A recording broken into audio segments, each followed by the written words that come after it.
Hello everyone, welcome to our channel the sky is limit पे। इस video में हम इम्पॉर्टेंट कॉन्स्टिट्यूशनल अमेंडमेंट्स के ऊपर डिस्कशन करेंगे। मैं आपको बता दूं, अमेंडमेंट्स मतलब होता है चेंज। ओके, और हमारे पार्लियामेंट के पास पावर होता है to amend the constitution of India under article 368। ये इंपॉर्टेंट है, याद रखना। ओके, 368 के आर्टिकल के तहत हमारे पार्लियामेंट के पास पावर होता है हमारे कॉन्स्टिट्यूशन को अमेंड करने के लिए।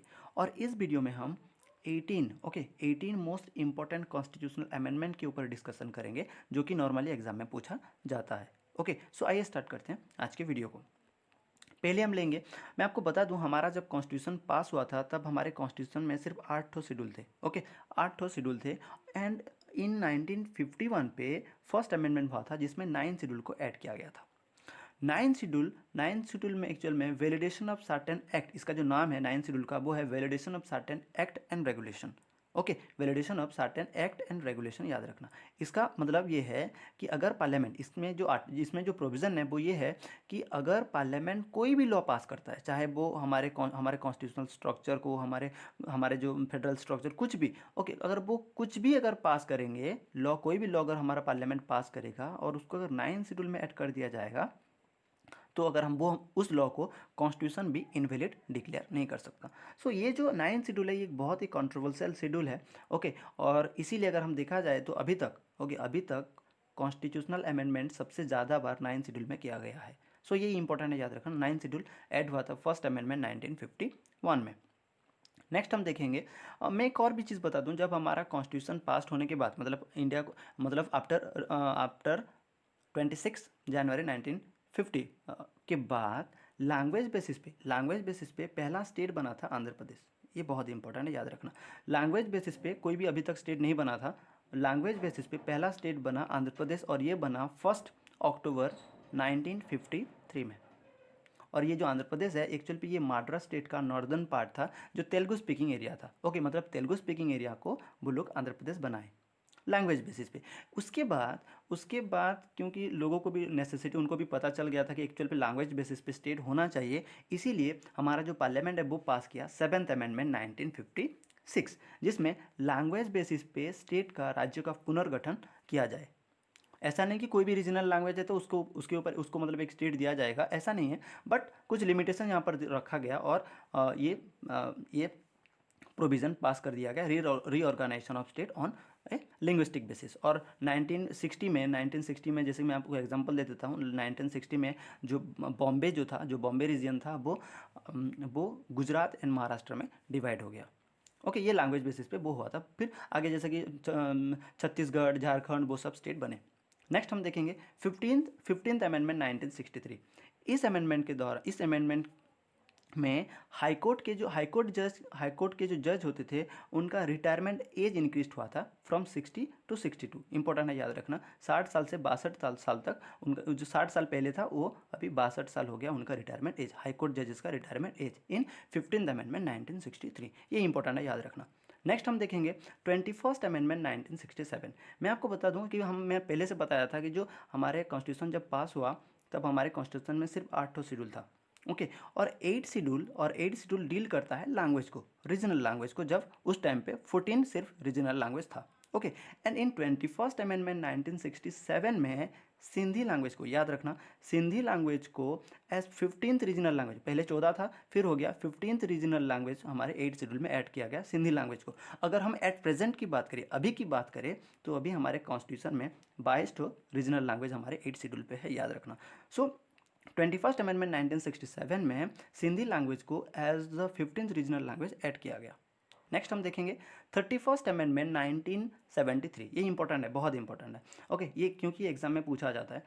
31st अमेंडमेंट 1973 में लोकसभा के जो स्ट्रेंथ था, लोकसभा के जो सीट था, पहले एक्चुअल पे 525 था। ओके, 525 सीट सिर्फ सीट थी, सिर्फ स्ट्रेंथ जो है वो 525 था, और इसको इंक्रीज करके 545 कर दिया गया। ओके, इन 31st अमेंडमेंट 1973 पे। ये इंपॉर्टेंट है, बहुत इंपॉर्टेंट है, याद रखना। 31st अमेंडमेंट 1973 पे लोकसभा के जो स्ट्रेंथ है वो 525 से इंक्रीज होकर 545 बन गया।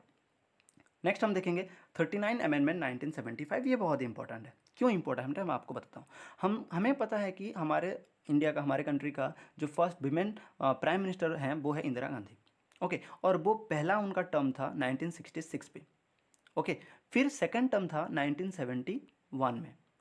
ओके, बट 1975 में, याद रखना 1975 ने इलाहाबाद हाईकोर्ट ने जजमेंट दिया था कि इंदिरा गांधी ने जो इलेक्शन जीता था वो माल प्रैक्टिस यूज करके जीता था। मतलब उनका जो जीते थे उनको इनवैलिड डिक्लेयर कर दिया गया, पहला चीज़। और दूसरा चीज़ कि वो प्राइम मिनिस्टर के ऑफिस पे वो 6 साल तक वो एंट्री नहीं कर सकते। समझ में आया। इसके बाद इंदिरा गांधी का जो गवर्नमेंट था वो इमरजेंसी डिक्लेयर कर दिया, जिससे हमें पता है 25 जून 1975 में इमरजेंसी डिक्लेयर कर दिया गया।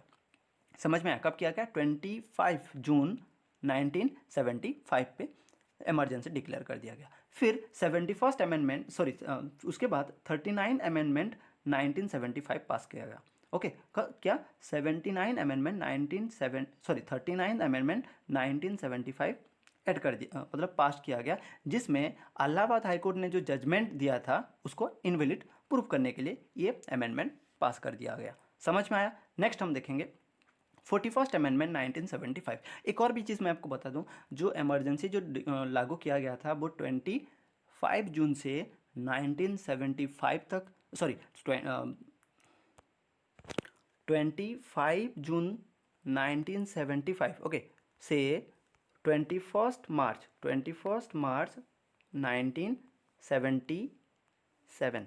ओके, ये था इमरजेंसी का टाइम पीरियड। ओके, और इस टाइम पे पास हुआ था 39 amendment, 40 amendment, 41st amendment and 42nd amendment, ये याद रखना। ओके, और 41st अमेंडमेंट 1976 में जो पब्लिक सर्विस कमीशन, जैसे कि union public service commission, state public service commission के जो मेंबर्स एंड वहाँ का जो चेयरमैन है, उनका रिटायरमेंट एज बढ़ा दिया गया फ्रॉम 60 to 62। ये इंपॉर्टेंट है, याद रखना। ओके, 60 to 62 बढ़ा दिया गया हमारे joint public service commission and state public service commission का इन 41st अमेंडमेंट 1976 में। ओके, नेक्स्ट हम देखेंगे 42nd अमेंडमेंट 1976। सबसे इंपॉर्टेंट जो अमेंडमेंट, आप सारे के सारे अमेंडमेंट भूल जाओ, बट ये मत भूलना। 42nd अमेंडमेंट 1976 को ये सबसे कंट्रोवर्शियल अमेंडमेंट हुआ था। क्यों हुआ था मैं आपको बताता हूँ। पहला चीज़ तो ये है कि ये इमरजेंसी के टाइम पे इसको पास कर दिया गया था। दूसरा चीज़ है कि इस अमेंडमेंट में डीपीएसपी को बहुत ज़्यादा वैल्यू दिया गया as compare with the fundamental rights. मैं ये नहीं बोल रहा हूँ कि फंडामेंटल राइट्स में, मतलब फंडामेंटल राइट्स को ज़्यादा वैल्यू है डीपीएसपी का, नहीं है, नहीं, दोनों को इक्वल वैल्यू है और अपने अपने जगह पे दोनों डिजर्व करते हैं।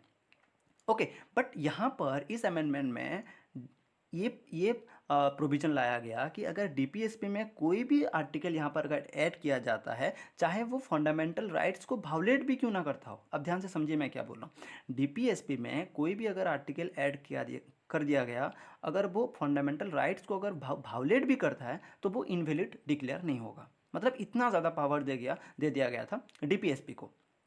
समझ में, ये तो बुरा चीज़ है ना। अगर लोगों के पास अगर फंडामेंटल राइट्स नहीं रहेगा तो क्या फ़ायदा देश में रहने के लिए। आप सोचिए क्या हुआ था। ओके, दूसरा चीज़ जो है, कुछ ऐसा नहीं कि मतलब सारे के सारे चीज़ बुरा हो गया, तब कुछ अच्छी भी चीज़ हुआ था, जैसे कि इसमें फंडामेंटल ड्यूटीज़ को ऐड कर दिया गया था और एक पार्ट ऐड कर दिया गया था हमारे कॉन्स्टिट्यूशन में, 4A। Okay, 4A part add कर दिया गया था और जिसमें ऐड कर दिया गया था फंडामेंटल ड्यूटीज़ को under article 51A। Okay, 51A में फंडामेंटल ड्यूटीज़ को 10 फंडामेंटल ड्यूटीज़ को ऐड कर दिया गया था 4A पार्ट पे।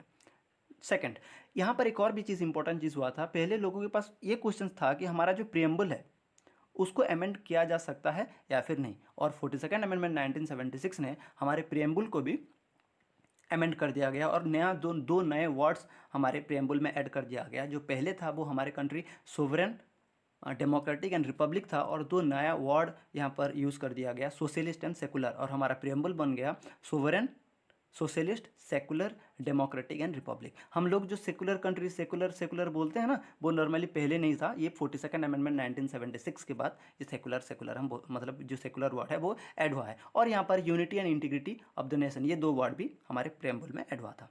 नेक्स्ट, इसे एक्चुअल पे मिनी कॉन्स्टिट्यूशन कहा जाता है। 42nd अमेंडमेंट को मिनी कॉन्स्टिट्यूशन कहा जाता है। क्यों? पहले मैं बता दूं, यहाँ पर 11 नए आर्टिकल ऐड हुआ था, नया आर्टिकल ऐड हुआ था, एंड 41 आर्टिकल को यहाँ पर अमेंड कर दिया गया था, चेंज कर दिया गया था। मतलब इतना बड़ा बदलाव कोई और अमेंडमेंट में नहीं हुआ था। This is why 42nd amendment को मिनी कॉन्स्टिट्यूशन कहा जाता है। सेकंड, इसको इंदिराज कॉन्स्टिट्यूशन भी कहा जाता है। ओके, इसमें इसको इंदिराज कॉन्स्टिट्यूशन भी कहा जाता है। वाई? क्योंकि इसमें ये जो अमेंडमेंट पास किया गया था, इसमें बहुत सारे पावर, ओके, जो स्टेट गवर्नमेंट के पास होता था, स्टेट पावर जो होता था उसको ट्रांसफ़र कर दिया गया from state government to central government. मतलब बहुत सारे पावर अब सेंट्रल गवर्नमेंट के पास था। मतलब क्या है? It violet the India's federal structure. हमारे इंडिया का जो फेडरल स्ट्रक्चर है ये इसको वायोलेट करता था। मतलब ये है कि ये जो कॉन्स्टिट्यूशन था एक्चुअल में ये सेंट्रल गवर्नमेंट को बहुत ज़्यादा पावरफुल बनाने के लिए ये अमेंडमेंट किया गया था, जो कि हमारे इंडिया का फेडरल स्ट्रक्चर को ये वायोलेट करता है। इसीलिए इसको इंदिराज कॉन्स्टिट्यूशन भी कहा जाता है। ओके, नेक्स्ट हम देखेंगे, जैसे कि मैं कहा था कि 21 मार्च 1977 में इमरजेंसी को हटा दिया गया था और उसके बाद इलेक्शन हुआ था और इलेक्शन में हार गए थे इंदिरा गांधी। और for the first time non Congress team, मतलब मोरारजी देसाई, मतलब ये भारतीय जनता पार्टी से ये जीते थे फर्स्ट टाइम। जो नॉन कांग्रेस पार्टी हमारे देश का प्राइम मिनिस्टर, मतलब सरकार बना रहा था, और मोरारजी देसाई बने थे प्राइम मिनिस्टर। ओके, और इनका इलेक्शन मैनिफेस्टो भी यही था कि 42nd अमेंडमेंट से पहले जो हमारा कॉन्स्टिट्यूशन था वैसे इंस्टॉल करना। ओके, और इसमें वो जितने सारे एंटी फ्रीडम एक्ट, याद रखो मैं बोल रहा हूँ एंटी फ्रीडम एक्ट जो 42nd अमेंडमेंट में जो प्लेस कर दिए गए थे उनको रिमूव कर दिया गया था। ओके, मतलब एंटी फ्रीडम एक्ट जैसे कि 31D, 32A, 131A, 144A, 226A and 228A, इन सारे एक्ट को, जिसको एंटी फ्रीडम कहा जाता था, उसको रिमूव कर दिया गया। ओके, इन 43rd अमेंडमेंट 1978 में। नेक्स्ट देखेंगे हम 44th अमेंडमेंट 1978। इसमें वो सारे आर्टिकल को रिमूव करने की कोशिश किया गया है और हमारे कॉन्स्टिट्यूशन जो पहले, जैसे कि 42nd अमेंडमेंट से पहले जैसा था वैसे बनाने की कोशिश किया गया है, बट वो पॉसिबल नहीं था। पहला चीज़ क्यों पॉसिबल नहीं था? क्योंकि वो सारे चीज़ तो मतलब बुरा नहीं था, कुछ अच्छे भी चीज़ थे। ओके, जैसे कि फंडामेंटल ड्यूटीज़ को ऐड कर दिया गया था। ओके, हमारे 4A पार्ट पे अंडर आर्टिकल 51A पे, जहाँ पर 10 फंडामेंटल ड्यूटीज़ ऐड कर दिया गया था। दूसरा, हमारा प्रियम्बल को मतलब अमेंड कर दिया गया था, और इस 44th अमेंडमेंट में वो जैसा था वैसे रहने दिया। जैसे कि सोशलिस्ट सेकुलर को मतलब ऐड कर दिया गया था, unity and integrated of the nation को ऐड कर दिया गया था, वो कुछ और चेंज नहीं हुआ है। एक और भी इंपॉर्टेंट चीज़ है, जो फंडामेंटल राइट के जो लिस्ट से राइट टू प्रॉपर्टी को हटा दिया गया था इन 44th अमेंडमेंट 1978। ओके, मैं आप ध्यान से सुनिए मैं क्या बोल रहा हूँ। फंडामेंटल राइट के लिस्ट से राइट टू प्रॉपर्टी को हटा दिया गया था इन 44th अमेंडमेंट 1978। ऐसा क्यों किया गया? ओके, क्योंकि राइट टू प्रॉपर्टी के बेस पे बहुत सारे केस, मतलब हमारे हाई कोर्ट, सुप्रीम कोर्ट पे मतलब लड़ रहे थे, जैसे कि केशवानंद भारती केस। ओके, ये सब राइट टू प्रॉपर्टी से रिलेटेड ये सब केसेस हैं, और राइट टू प्रॉपर्टी को फंडामेंटल राइट से बाहर करके as a legal right place कर दिया गया अंडर आर्टिकल 300A। ये इंपॉर्टेंट है। नेक्स्ट हम देखेंगे 52nd अमेंडमेंट एक्ट 1985। इसमें इंसर्ट किया गया 10th शेड्यूल को। हमें पता है कि पहले 8 शेड्यूल था, फिर 9 शेड्यूल आया 1951 पे, फिर आया 10th शेड्यूल।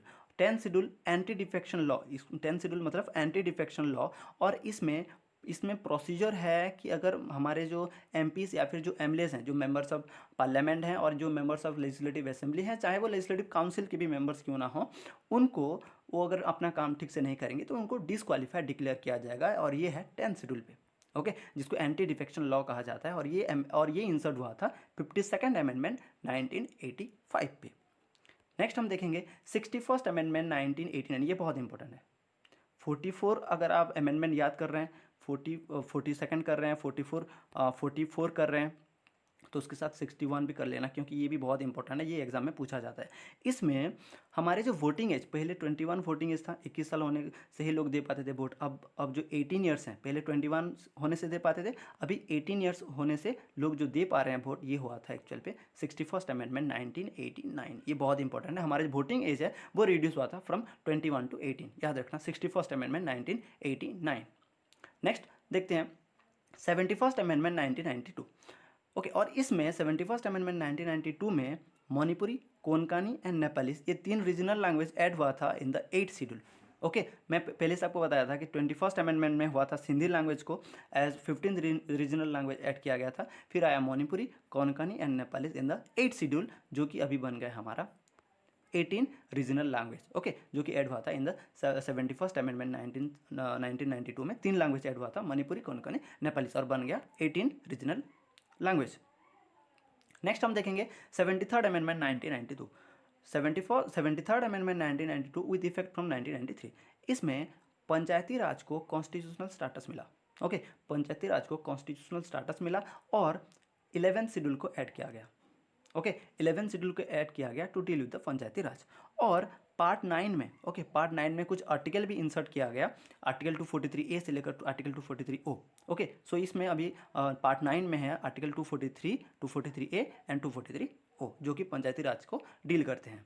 नेक्स्ट हम देखेंगे 74th मैं पहले आपको बताया था कि जो 73rd जो है 73rd वो पंचायती राज से डील करता है, और जो 74th अमेंडमेंट है वो म्यूनसिपैलिटी से डील करता है। और इस अमेंडमेंट में 12th शेड्यूल ऐड किया गया था और 9A पार्ट को भी ऐड किया गया, मतलब 12th शेड्यूल को भी ऐड किया गया और 9A पार्ट को भी ऐड किया गया, और कुछ आर्टिकल भी ऐड किया गया, आर्टिकल 243P से लेकर 243ZG तक, ओके, मतलब 243P, Q, R, S, T ऐसे करके 243ZG तक यहाँ पर ऐड किया गया in under part 9A, okay. ये इंपॉर्टेंट है, 73 एंड 74 बहुत इंपॉर्टेंट है, याद रखना। नेक्स्ट 86th अमेंडमेंट 2002, ये बहुत इंपॉर्टेंट है, ये 2 रीज़न के लिए बहुत इंपॉर्टेंट है। पहला रीज़न है इसमें इस अमेंडमेंट में 21st आर्टिकल को ऐड किया गया into as right to education, okay, right to education के हिसाब से 21st आर्टिकल ऐड कर दिया गया, और ये 6 से 14 साल के बच्चे को free and compulsory education provide करता है।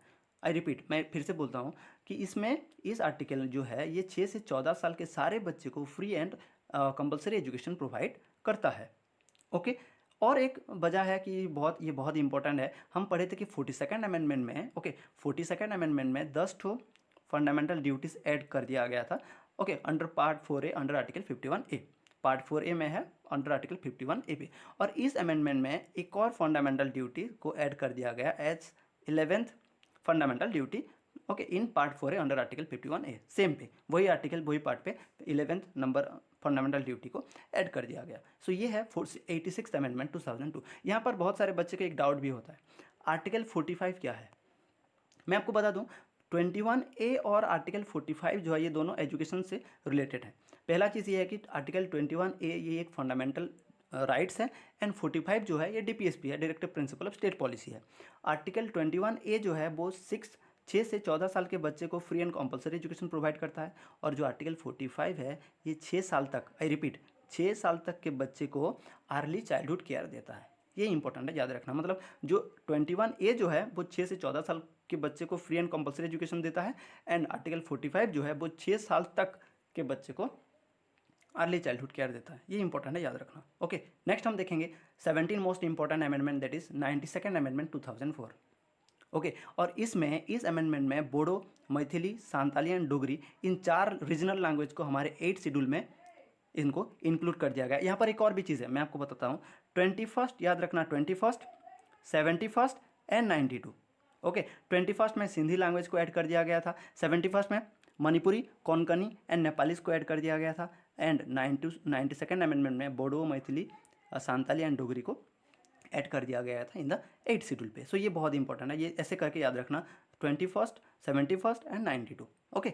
नेक्स्ट हम देखेंगे 101st अमेंडमेंट 2017, सबसे इंपॉर्टेंट, क्योंकि इसमें इस अमेंडमेंट में good and service tax GST को इंट्रोड्यूस किया गया था। मैं आपको बता दूं हर एक एग्जाम में, हर एक कॉम्पिटेटिव एग्जाम में GST से रिलेटेड क्वेश्चंस पूछता है, ओके। और ये अमेंड हुआ था 101st अमेंडमेंट 2017 में, ओके। सो ये हमारे 18 मोस्ट इंपॉर्टेंट कॉन्स्टिट्यूशनल अमेंडमेंट थे। आई होप कि ये वीडियो आपको पसंद आया है। अगर पसंद आया तो लाइक, शेयर एंड सब्सक्राइब कर दीजिएगा। Thank you.